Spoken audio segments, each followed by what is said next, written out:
A few months back, I made my first initial video talking about TEFL certification, announcing I was going to start doing it myself. Well, it's been a few months, and I finished it. I printed out my little online certificate.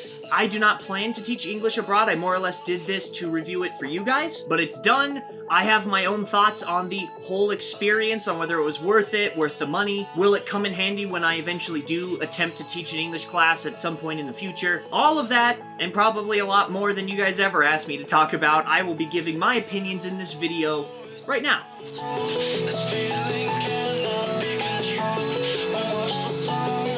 Hey, what's going on, everybody? My name, of course, is Chad, and this week, we're checking out the TEFL certification updates. Not updates to the test, updates to me. I actually finished it, finally. Ugh. No, I'm just kidding, it wasn't that bad. But now, actually having finished it, I looked on their website, the actual TEFL website. They have a whole chart. I'll leave a link in the description for a bunch of countries that accept and require a online TEFL certification as a minimum requirement to teach there, as well as some price ranges in case you're trying to think about teaching in any of those countries. I know there's a lot of you trying to find your way into Japan or some other country, and I just wanted to give you guys the ability, one more at least little arsenal tick that maybe this might be the way for you. Now, having finished it, there are two certificates that I paid for. I paid like close to $30 for it. If you're interested in my initial explanation on all things TEFL and some other certificates, that video I will leave down below too. Now, the first was about 120, and the second was an additional 40-hour certificate that is specific to teaching children. So in total, it's about 160 hours of certificates. Now, the very first thing I'll say is it did not take me 120 and then an additional 40 to finish this at all.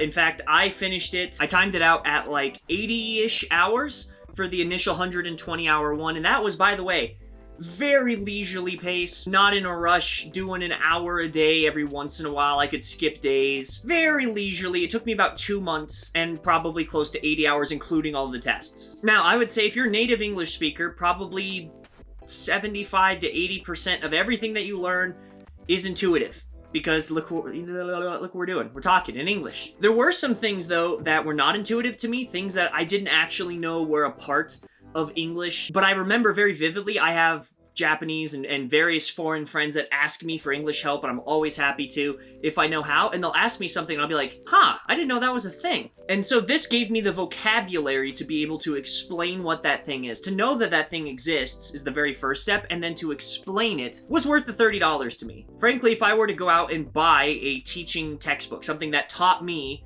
how to teach, I'd probably spend about what I spent on this class, and this class was way more thorough than a textbook. It came with videos, which were basically like podcast lessons, multiple tests over lots of different areas. It gave lots of examples, classroom activities, some workbooks, some things that you can actually use yourself when you're teaching. The place I went, TEFL Full Circle, they didn't sponsor this. They don't know who I am. I just found them because they were very cheap. They're fully accredited with TEFL, and they are also offering lots of different things, but the ones that I thought were also worth it is they have lifetime passes for like usually $9 on sale. On top of that, they have like tons of courseworks and classes and curriculums that they will pre-make for you, which is really worth it, especially since it's only like $50 for that. Now, mind you, you don't need that. You can go onto Reddit. There's lots of English teaching circles that have free resources to help other English teachers. I'm just saying, if you're not in those circles, you don't mind spending $50, those were definitely worth it. But yeah, it was about 80 hours, not 120, and a lot of the site really kind of felt like,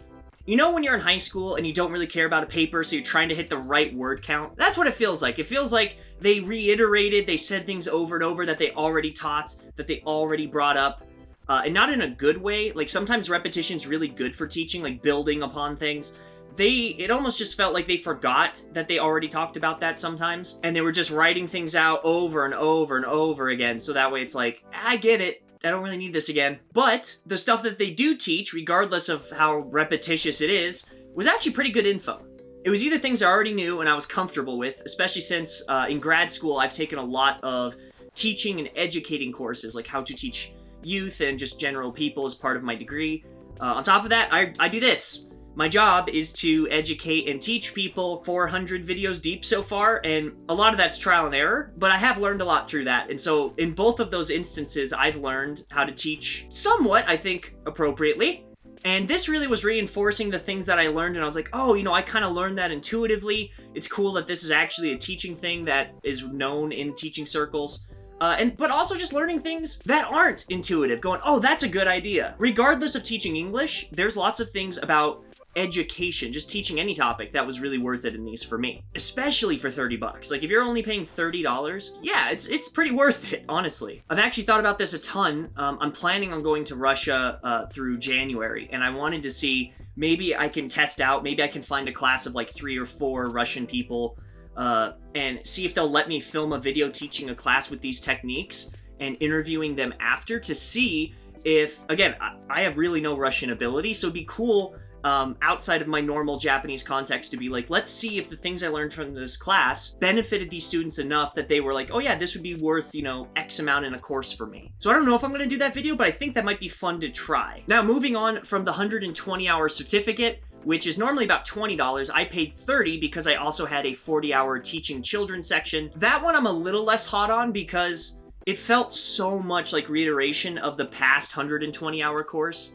And it really, the only thing that it gave was more activities for kids. Like it helped you focus more narrowly on teaching youth, so like 13 and younger. That's not bad, and really for $10, a lot of people would probably pay $10 for that service to have a bunch of activities kind of curated for them. But I don't think that that necessarily added to my ability to teach kids above just enjoying teaching kids. Like if you're passionate about teaching and you enjoy the company of like hanging out with kids and playing games and like being goofy, which is what I like to do, yeah, you're gonna be a good teacher for kids anyways. You're gonna be able to connect with them and to know how to teach them and reach them. It's gonna be kind of intuitive that they can't handle what adults can handle, so you're gonna try and build blocks that is at their speed and at their levels. I don't think you necessarily need that, but maybe you're not good at teaching kids. Maybe you kind of don't necessarily connect with kids at all. This might give you some tools, but for me, I'd say it really wasn't worth it. I feel like I would just find extra activities on English teaching forums, but that's just me. Now, the 80 hours to finish was only the 120.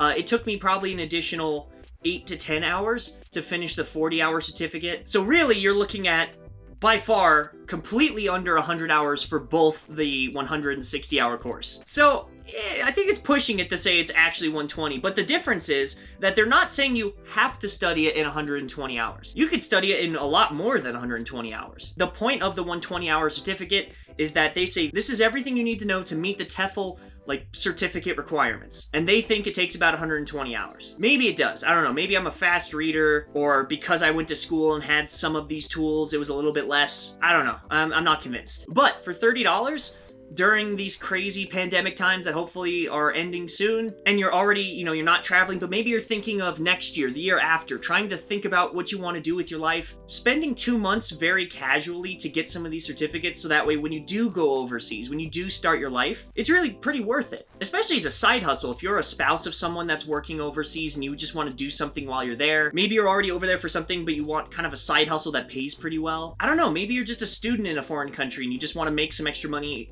for beer and, I don't know, whatever else college kids buy besides textbooks. I think that this is completely fair for $30, and hopefully in the near future, be it in Russia or back in Japan or somewhere else, I'd like to see how long it takes me to recoup that $30, just to see, hey, in one course, can I say all of this was worth it? I could break even, that $30 was worth it. And if you would like to see that video, maybe consider subscribing, because Japan can't stay closed forever. If you like this video, be sure to like it down below. If you have any questions, comments, concerns, or compliments for me, about me, I won't tell you what to write. Please write them in the comment box down below. I do personally read all of them. Check out my Discord. We have a Patreon, a manga club, links in the description down below. Sponsor a textbook review for me. I have an Amazon wishlist also down there. I make lots of cool language and culture learning materials on Amazon, so maybe consider go checking out my Amazon book link. Zimkara, Fly Rod, That's My Chad on Twitter, Chad Zimmerman on everything else. Man, this is getting long nowadays. I do too much. I need to cut back. Thank you so much for watching. If you're subscribed, please stay after the outro. I have a sub-only outro waiting for you. Right there, right here for you. But if you're not subbed, hey, I still love you. Thank you so much for watching. Love hard, love deep, and I will see you next week. Bye-bye.